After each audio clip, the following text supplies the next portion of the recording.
In the discussion thread earlier this week, I asked you to discuss which one of the 5 models is most descriptive of how writing happens for you, and which one is most prescriptive of how you believe writing should happen, or at least the way you wish it happened.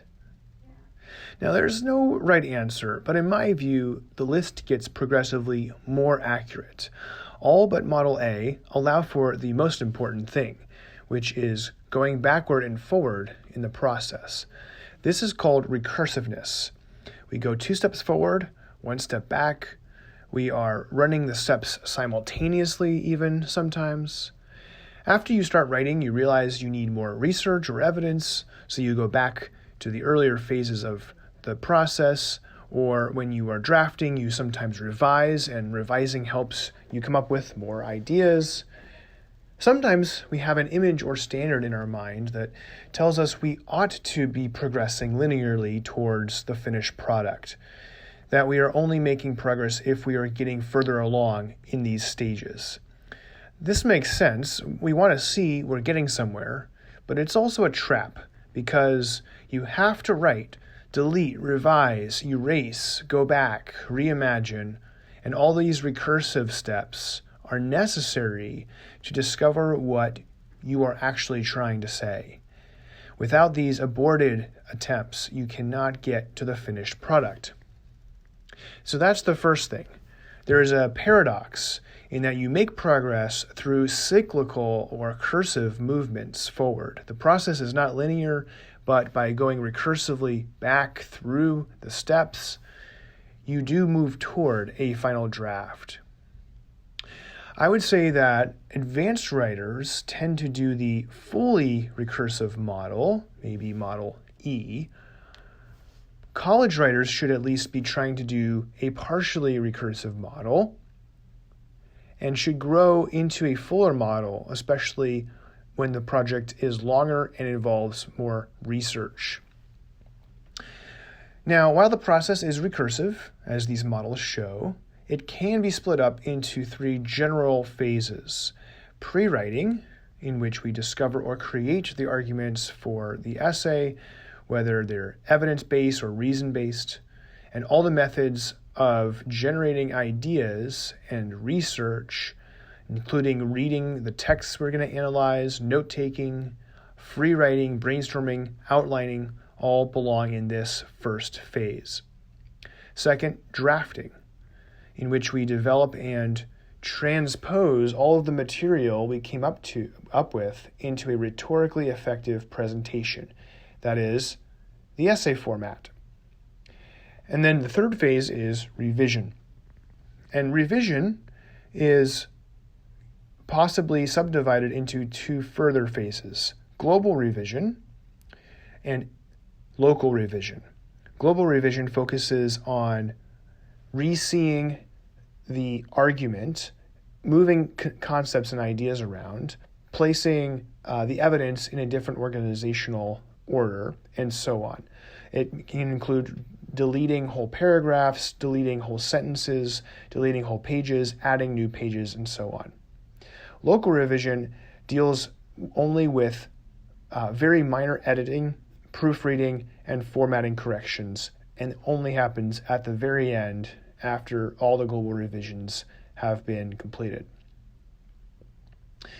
Using the writing process to plan your writing project can help you have a better experience. Some things to know about: the planning fallacy.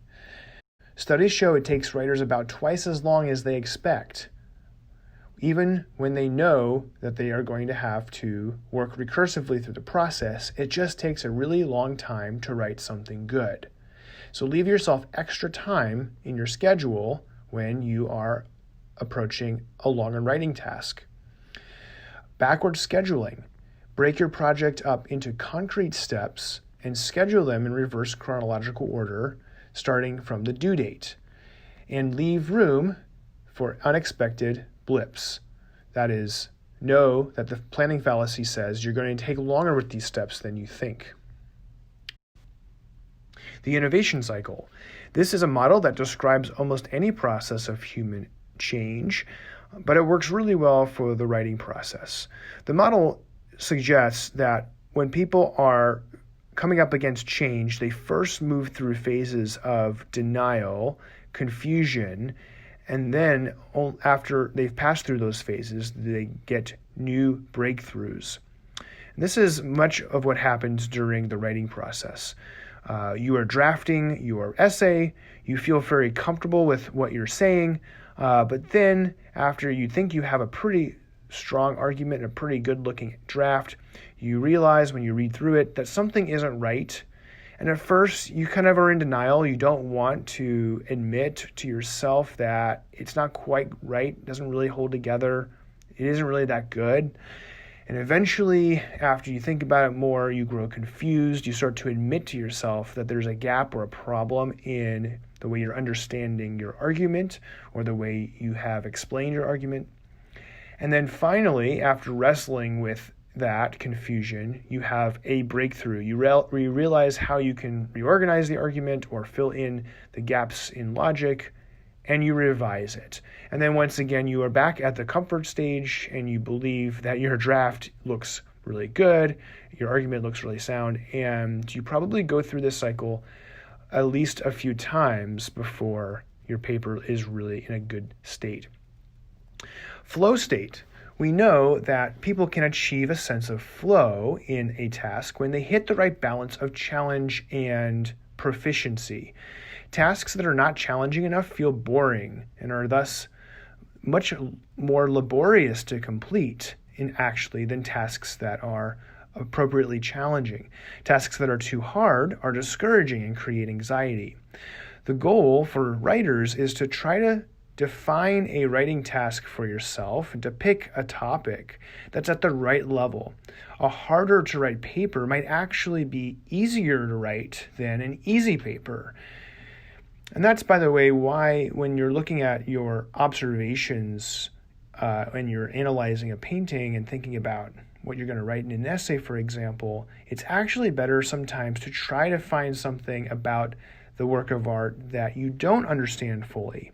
Because by trying to work through a problem like that, how can I explain this hard to understand thing, you might actually reach this flow state. Above all, the writing process is an attempt to describe how things get written. While there are formulas to explain the writing process, one thing we know with a high degree of confidence is that good writers engage and commit to writing as a process, and they have flexibility and they adapt to the situation to fit the process to their needs. We also know that less experienced writers get better and more confident at writing when they go through the writing process and reflect on what's happening. So for this reason, over the next several weeks, we will take note of the process we are going through together as we progress towards Essay 2, and we'll try different strategies and best practices for the various phases. This week, we are focusing on pre-writing, which is the planning and invention phase, and it's probably the most important of the three phases. It includes all the activities that help you generate ideas and content. You have to do all the reading, or in this case, looking at the piece of art. You have to do all of the brainstorming, all of the initial logical thinking about your argument. And this exploratory phase is divergent in its thinking style. We are trying to be maximalist in our thinking when we are pre-writing. We want to cast as wide a net as possible because later you're going to take only a few of the most relevant pieces from that net and polish them into an argument.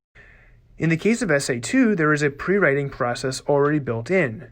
Step 1, in which you gather observations, which later become your evidence, and this helps you to actually discover what you want to say. So your task this week is to do Step 1 of the essay, browse a list of artworks that you're allowed to choose from in the instructions for Essay 2, and plan to spend a good hour or two just observing and note-taking. And that's what you're turning in for your observation journal at the end of the week. Let me leave you with a quote from Peter Elbow about the writing process and breaking it breaking the writing process up into the different phases. Elbow writes, writing calls on two skills that are so different that they usually conflict with each other, creating and criticizing. In other words, writing calls on the ability to create words and ideas out of yourself, but it also calls on the ability to criticize them in order to decide which ones to use. It is true that these opposite mental processes can go on at the same time. When they do, you find yourself writing words that are at once inventive and rich, yet also shrewd, tough-minded, and well-ordered. But such magical sessions are rare. Most of the time, it helps to separate the creating and criticizing processes so they don't interfere with each other. First, write freely and uncritically so that you can generate as many words and ideas as possible without worrying whether they are good. Then turn around and adopt a critical frame of mind and thoroughly revise what you have taken, taking what's good and discarding what isn't, and shaping what's left into something strong. You'll discover that the two mentalities needed for these two processes, an inventive fecundity and a tough critical mindedness, flower most when they get a chance to operate separately. That's what you're doing this week in step 1. You're breaking out these two tasks, the creating and criticizing task, into 2 steps and focusing on just that first step, creating, thinking divergently. Good luck with that activity. I look forward to reading your observations, and I will see you next week.